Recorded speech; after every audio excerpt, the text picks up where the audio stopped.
My name is Sharon. I met my husband Ryan through a mutual friend. Ryan was a very kind man, and we got married shortly after meeting. Our whirlwind romance led to a marriage just 3 months after we met, shocking our friends and family. But even now, 3 years into our marriage, we're living happily together. However, as with anything, there have been a few challenges. Since our marriage, the most difficult issue for me has been dealing with my mother-in-law. Her house is within walking distance from ours, but unless it's absolutely necessary, I try to avoid visiting. Why? Because she has a way of subtly bullying me when her husband and Ryan can't hear. This started the very first time I met her. When I went to introduce myself to my future in-laws, there was a moment when we ended up alone together. That's when she dropped her voice and asked me, "Sharon dear, where did you go to college?" I wondered if your educational background had anything to do with marriage, but when I told her where I went, she frowned and said, "Oh, I've never heard of it. You must have married Ryan for his money, didn't you?" I was so taken aback that I couldn't respond. I was shocked not only by her sudden, mean-spirited expression when Ryan and her husband weren't around, but also by what she said. Yes, Ryan is a doctor and a Harvard graduate. He probably has a lot of money, but we had decided to keep our finances separate. I had no idea how much money Ryan actually had. I thought it was strange that you got married after only 3 months. Listen here, Ryan is a gem. He's a doctor who graduated from Harvard. That's a big deal. Compared to that, I've never heard of your college. You must have gone to some third-rate university. If you married Ryan for his money, you should end it right now. I didn't marry him for his money. I truly want to be with Ryan. That's why I wanted to get married. Liar. You look like a fool. Can't bear the thought of someone like you having Ryan's child. Can you imagine a child with your stupid genes? The child would be pitiful, especially after I gave birth to such a smart son like Ryan. Don't worry, Ryan and I have decided not to have children. Ryan and I are both career-oriented. We're proud of our work, and when we decided to get married, we agreed not to have children. Despite her irritating comments, I managed to keep my anger in check and tell her our decision, which seemed to take her by surprise. "What?" she exclaimed, her eyes wide open. After a moment of stunned silence, she glared at me. "So, you're infertile, right?" "No, that's not it. We just decided not to have children." "Lies! It's unheard of for a married couple not to have children if they can. Ugh, why did Ryan decide to marry a woman like you? His life was perfect until now." In response to her lament, I found myself speechless. That's when I remembered Ryan confessing, during a family discussion, "Honestly, I don't really like my mom." Mother-in-law had always been more concerned about Ryan's education and career, rather than Ryan himself. Even then, mother-in-law was about to say something else, but as soon as father-in-law returned, she promptly switched back to her amiable self. When she said, "It's a pleasure to have a beauty like you, Sharon, in our home," with the same mouth she just used to insult me, it gave me the creeps. This mother-in-law, who plays the good wife and mother in front of father-in-law and Ryan, had been wearing this mask since marrying father-in-law. Although she seemed devilish, since mother-in-law kept her opposition to the marriage hidden, but remained cordial in public, Ryan and I were able to get married without a hitch. Even now, 3 years into our marriage, mother-in-law continues to secretly harass me. She had been bad-mouthing me to the neighbors, so when I went to the in-laws' house for some business, it deeply bothered me to see the neighboring ladies whispering about me. There was also a time when I went to visit mother-in-law because she was reportedly unwell, only to find her fit as a fiddle, using the absence of father-in-law and Ryan as an opportunity to lay into me. She went on and on, saying things like, "Isn't it sad for Ryan to live with a fool like you, Sharon? I've heard that when the IQ gap is too great, Conversation becomes impossible. Can you two even communicate? I remember Ryan saying he didn't want kids. Are you infertile, or does Ryan not want to pass on your foolish genes? Either way, poor Ryan for marrying you. But the one I feel sorry for the most would be any child who gets those dumb genes. Good for you, Sharon, for being infertile. You always looked like a fool to me since we first met.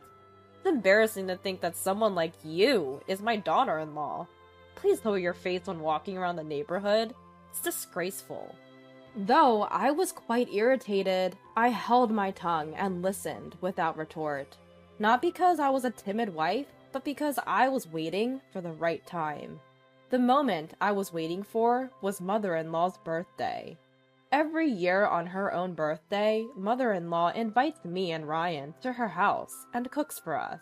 When is my birthday? It's not too much to ask for a meal together as a family, is it? It would be hard for her son Ryan to decline. We've been invited for meals on mother-in-law's birthday every year, this being the third time. For the first and second birthday celebrations, I thought, it's not fair to Ryan and father-in-law to put up with mother-in-law's behavior. I can handle it on my own. But my patience, which isn't particularly enduring, had reached its limit. At this year's birthday meal, just as we were enjoying the usual meal and chatting casually with drinks in hand, I took out my phone with a smile. Excuse me for springing this on you, but I've decided that today will be the last time I come here. Everyone was taken aback by what I said, feeling a bit guilty for shocking not just mother-in-law but father-in-law and Ryan too. I continued. Actually, I've been receiving quite a lot of nasty comments from mother-in-law behind my back, and I simply can't bear it anymore. Just seeing her face has been giving me hives recently. The stress is too much, so I've decided not to come to this house anymore. My father-in-law asked my mother-in-law, "Did you really say something?" Caught off guard, she quickly shook her head. "I didn't say anything." "I didn't say anything at all. Is it possible you misunderstood something, Sharon?" She plastered on her usual smile, but her eyes didn't share the sentiment. I felt the pressure from her to keep silent, but I had no reason to comply. I reached for my phone lying on the table and played an audio recording. "You, with no education, being the wife? It's unbearable. Day in, day out, the thought of you as the wife sends chills down my spine and brings nightmares." At the sound of the tirade coming from my phone, my father-in-law and Ryan were stupefied, while she turned as pale as a ghost. One after another, I played her hurtful words from my phone. I had been silently recording her tirade, waiting for the perfect moment to use them. Why the woman who can't even have children staying at home? Go outside and work for a change. You claim to work from home, but that's a lie, isn't it?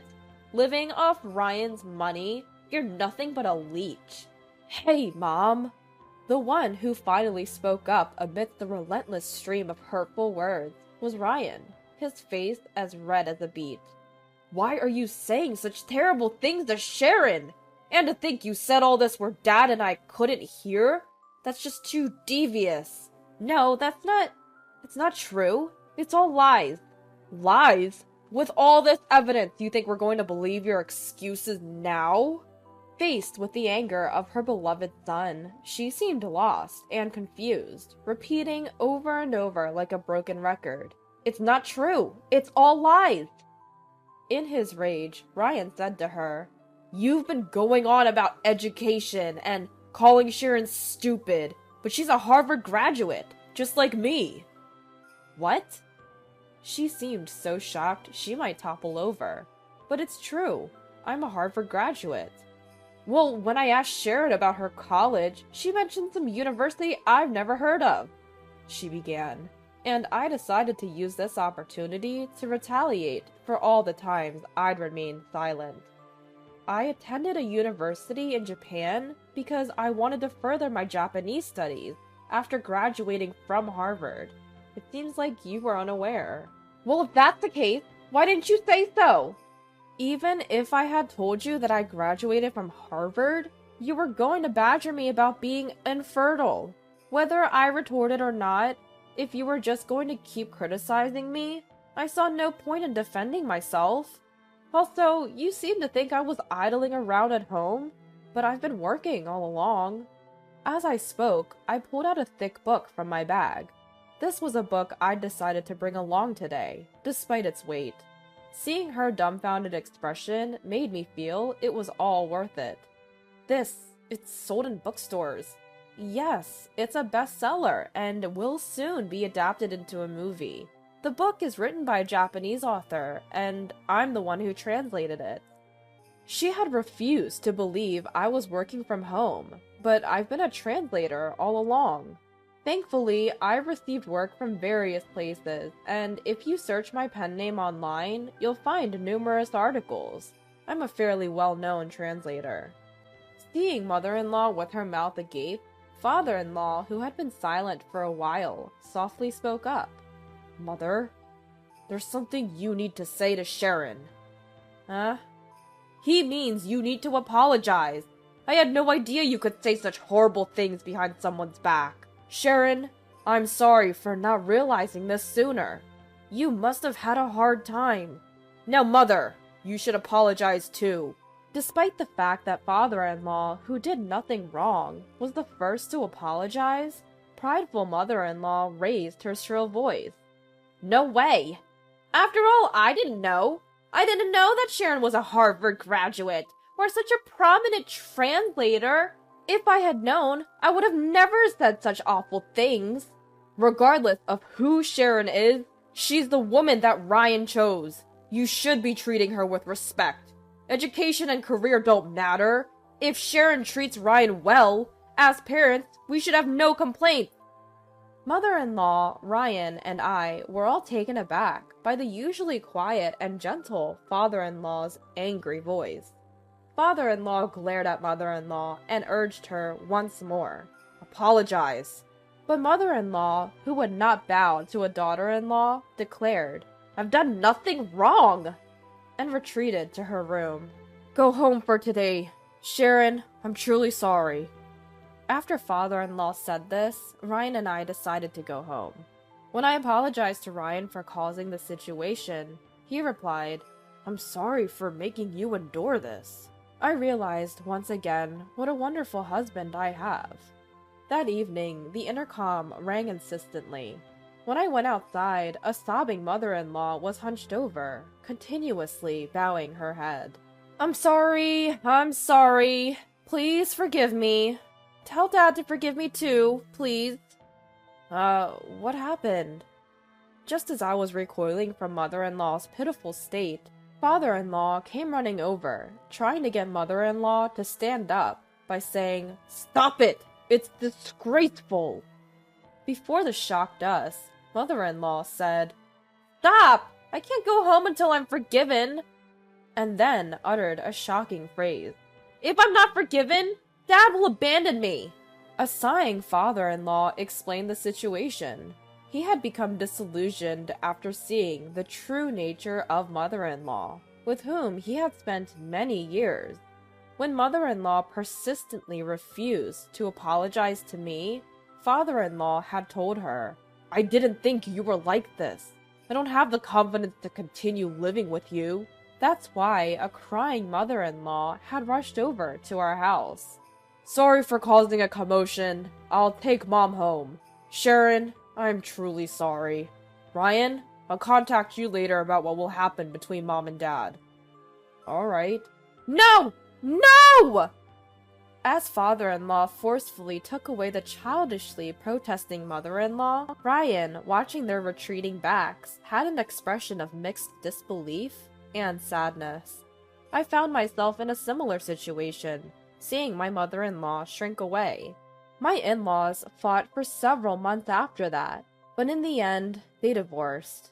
My mother-in-law moved out of the house, apparently relocating to a small town in the countryside using the money she got from her ex-husband. Their squabbles could be heard all over the neighborhood.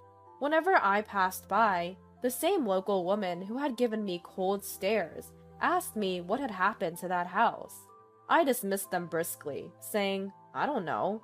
I'm not obligated to provide gossip for their chit-chat.